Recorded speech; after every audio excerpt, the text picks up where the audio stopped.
Hi, my name is Vivek Jha, and I'm here today to present my term project. To give a little background, I decided to pick option 3, so I interviewed two subjects.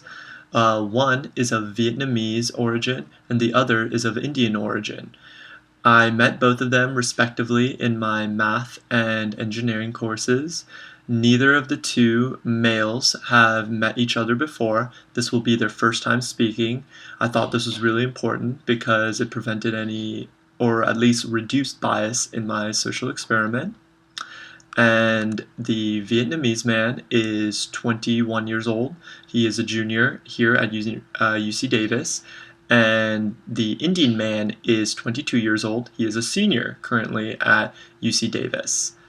Both belong to technical fields and were born in Vietnam and India, respectively.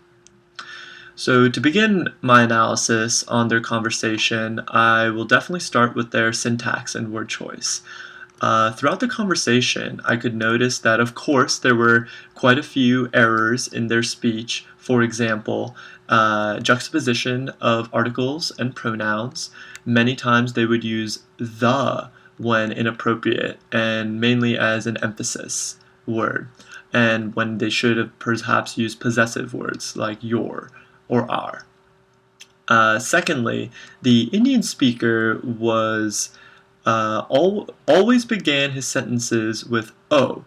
There were only a few, less than 5 sentences, I believe, where he didn't begin with either "oh," or introduction of a filler word. I strongly believe this is due to the Indian man's lack of strength in the English language. He wanted to stall for time in order to kind of sound better in his speech. Interestingly enough, the Vietnamese man did not say "oh" very much and did not use filler words. His sentences were very abrupt and short. His diction was definitely weaker than the Indian man's, and I would probably conclude this since Asia in general is just it's a developing English nation. India, however, received English from hundreds of years ago from English colonization. And while you could argue that other Asian countries, such as China and others that were spheres of influence of the British Empire, should have received English benefit, it was not emphasized in its education system, and this is apparent between the two speakers. The Indian speaker went on to talk about many topics, including school, which the Vietnamese speaker complied with. I think education system is emphasized heavily in Asia, as many Asian parents emphasize here to their children in America. And naturally, this geared the conversation toward education. They introduced themselves and spoke about respective majors and studies. This is the first time where I saw cultural differences. When the Indian man introduced himself, he said he was an engineer, a computer engineer specifically, and went on to detail what he does and what he likes about the subject. When it was the Vietnamese man's turn to speak, he said he was an economics major, mathematics too, I believe, and the Indian man questioned him. This was the first questioning in the conversation, in the sense that he wanted to know what specifically supply and demand was. Without a doubt, it is a simple concept which I'm sure the Vietnamese man understood, but perhaps he could not effectively communicate it in English and thus chose to switch topics in the conversation and said, I quote, "It's too complicated, I'll tell you later." And from that, I could gather that both the Indian man and Vietnamese man understood that their English needed to be improved in order to describe their majors and technical subjects. Furthermore, as the conversation progressed, the two decided to switch topics to hobbies such as musical tastes, and in it was the first clash in language and hearing. When attempting to describe the American hip-hop singer or rapper commonly known as Eminem, Marshall Mathers, there was confusion, mainly due to Eminem being very similar to the candy and a junction of simply two English letters.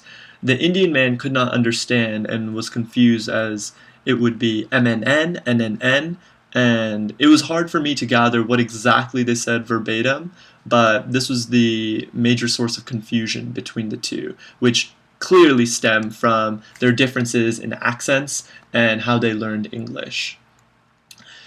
As the conversation progressed, they moved from musical habits to marriage, and marriage was the last topic I selected for my segment, or my conversational segment. Here, there was a juxtaposition in tone. Throughout the conversation, the Indian man had an aggressive tone and it pushed the conversation, whereas the Vietnamese man had a more submissive nature. Here, the Indian man was talking about a big gala and was very proud of the fiscal wealth that his family and people who invited him to these galas possessed.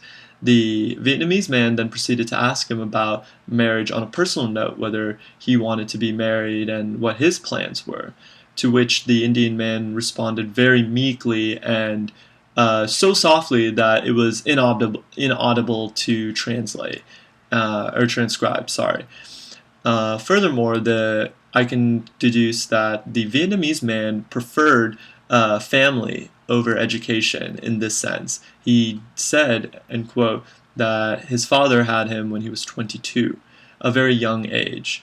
Clearly, in Indian culture, education is highly prioritized, and though it is growing in many parts of Asia, even in Vietnam, families are still had at a relatively young age compared to India.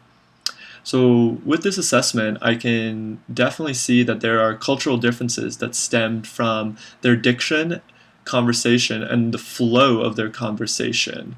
And I think it's really important for people to understand that despite non-native speakers' inability to express what they want necessarily, it does not correlate with